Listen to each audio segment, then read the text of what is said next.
પૂજ્યપાદ આત્માનંદજી બાપુ એમને પણ પ્રણામ કરું છું.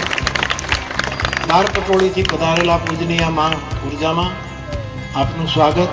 અને આ ગામના જ જેમનું જન્મસ્થાન છે અને બાપુ જ્યાં બિરાજતા હોય ત્યાંથી બાપુને પણ મારા પ્રણામ.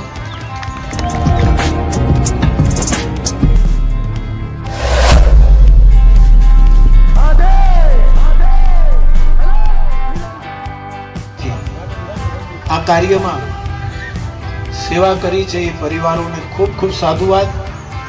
અને ગામ આખાને, ગામના કોંદળી ગામના સૌ નાના મોટાને ખૂબ ખૂબ સાધુવાદ. અને નાગર પરિવાર, નરસિંહ મહેતાની વંશમાં આવતો આખો પરિવાર, મહેતા પરિવાર, એ પરિવારના સદસ્યો અહીંયા ઉપસ્થિત છે, એમને હું પ્રણામ કરું છું.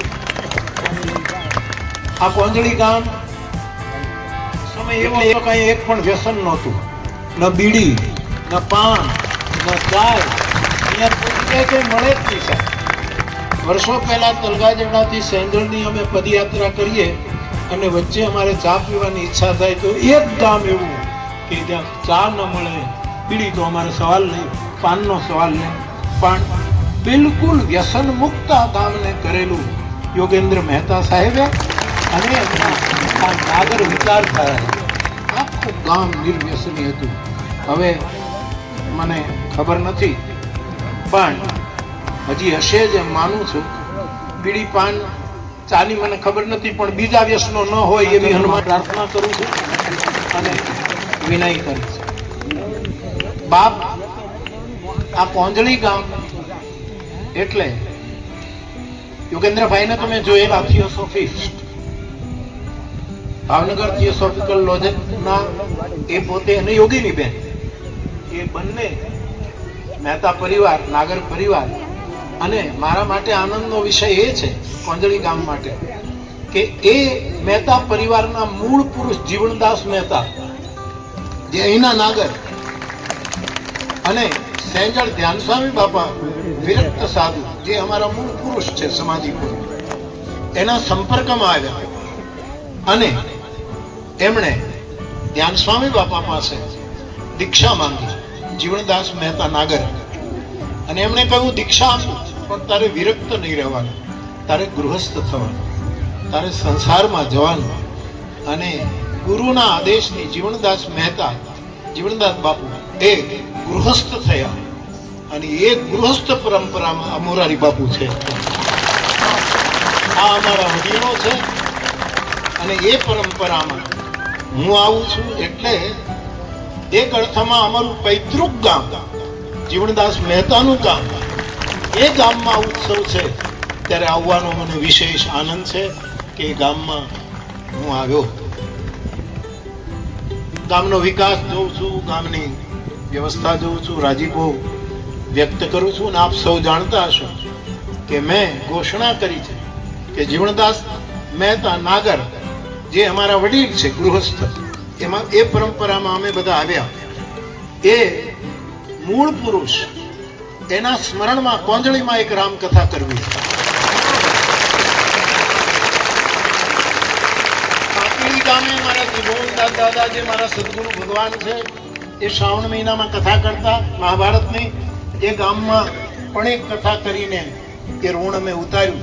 પણ આ જીવણદાસ દાદાનું ગામ છે અને તેથી 90% જ્યારે અનુકૂળ થશે ત્યારે આ ગામમાં એક રામકથા જીવણદાસ દાદાને કોંદળી ગામને સમર્પિત એ રામકથાનું આયોજન 2 વર્ષમાં જ્યારે થશે, 90% વચન આપું છું, બાકી પ્રભુના હાથમાં.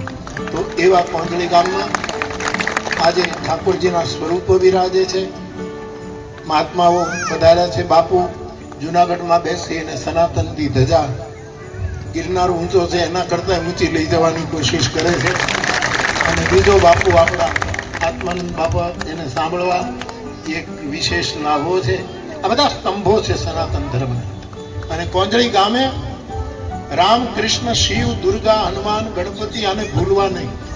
આપણા સનાતન ધર્મના જગતગુરુ આદિ શંકરાચાર્ય ભગવાને 5 દેવની પ્રતિષ્ઠા કરવાનું આપણને વૈદિક ધર્મના અનુયાયીને કહ્યું. અને એ ગામમાં સચવાઈ એ માટે ગામને ખૂબ ખૂબ અભિનંદન આપું છું.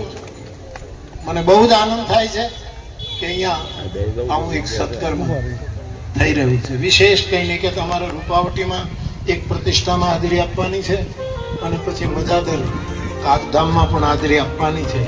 એટલે ટૂંકમાં અત્યારે વધારે કાંઈ નથી બોલો, 9 દિવસ બોલો આવી છે.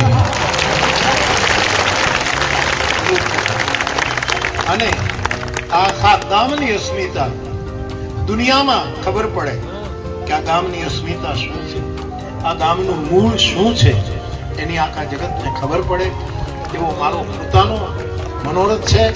યજમાન પણ તૈયાર છે. તમે ખાલી સેવા જ કરવાની છે, કાંઈ કરવાનું નથી. અને ત્યારે 90% હું ઘોષણા કરું છું કે અહીંયા આપણે કથા માંડીશું. વિશેષ કંઈ નહીં કહેતા મંચ પર વિરાજિત મારા બંને પૂજ્ય ચરણ માતાજી અને સૌ આપ સૌને અને આ રાધાકૃષ્ણ મંદિરના જે પૂજારી સાધુ છે એ પરિવારને પણ ઠાકોરજીને બરાબર અને આ પૂજારીની મકાનની વ્યવસ્થાનો એ તો ગામ કરી દેજો. પૂજારી ક્યાં જશે એટલે એનું કંઈક કરજો. એમાં કંઈ મારી જરૂર પડે તો મને કહેજો, પણ પૂજારી પણ સચવાવો જોઈએ જેથી કરીને સમયસર ઠાકોરજીની પૂજા કરો. વિશેષ કંઈ નહીં કહેતા આપ સૌને ખૂબ ખૂબ અભિનંદન. અને મહેતા પરિવારના સદસ્યો આવ્યા છે એનું સ્વાગત કરું છું. કથા આખી પરંપરા આવજો અહીંયા 9 દિવસ રોકાજો. વિશેષ કંઈ નહીં કહેતા ખૂબ જ રાજીપો વ્યક્ત કરું છું. આપ સૌને પ્રણામ. જય સિયારામ.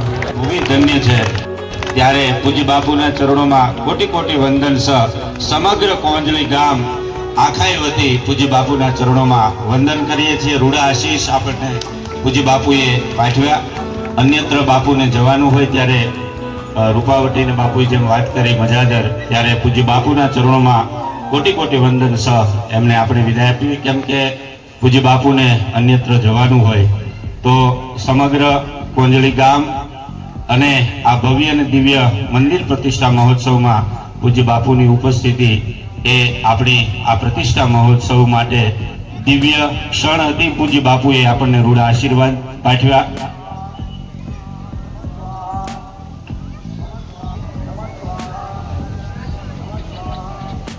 આજે આ કોંજળી ગામને ધન્ય ક્ષણો પ્રાપ્ત થઈ.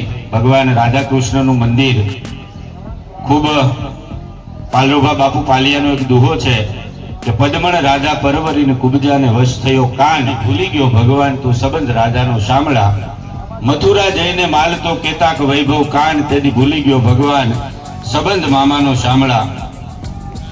પણ મારા ગુના માધવા જાતું ભૂલી જદુરાણ, તો ભૂલકણો ભગવાન સાચું કુલો તું શામળા.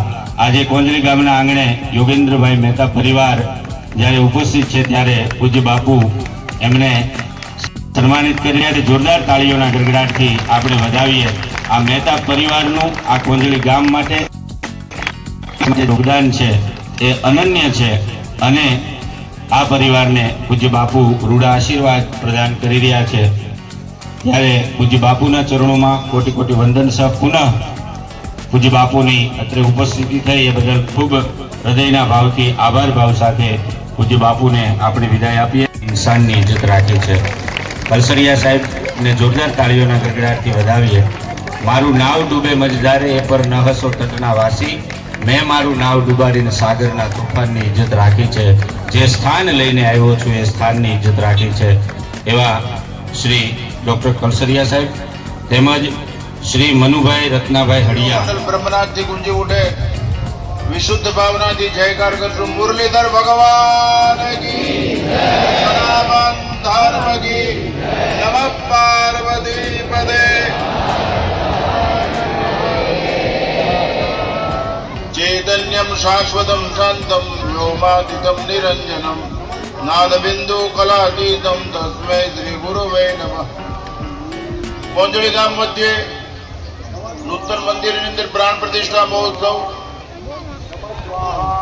એ બાદ તો બાપુએ કરી. ઓલો હું તમને જે મહત્વનો મુદ્દો છે જણાવી દઉં. વર્તમાન સમયની અંદર શું ધ્યાન રાખવા જેવું છે. વતનનું જતન કરશું તો પતન નહીં થાય. 4 બાબત ધ્યાન રાખવા જેવી છે. રાષ્ટ્ર, સનાતન ધર્મ, પ્રકૃતિ અને સંસ્કૃતિ. આ ચારને આપણે સાચવવાની જરૂર છે. એને સાચવવાથી જ બધું સચવાશે, એને બચાવવાથી જ બધું બચીશે. આખું વિશ્વ આપણે જો આ રાષ્ટ્રને, ધર્મને, સંસ્કૃતિને અને પ્રકૃતિને બચાવશું જ બચી શકશે.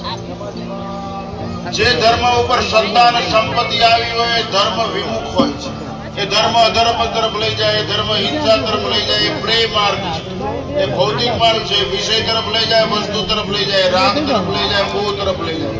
એ મનુષ્યને બહિર્મુખ રાખે.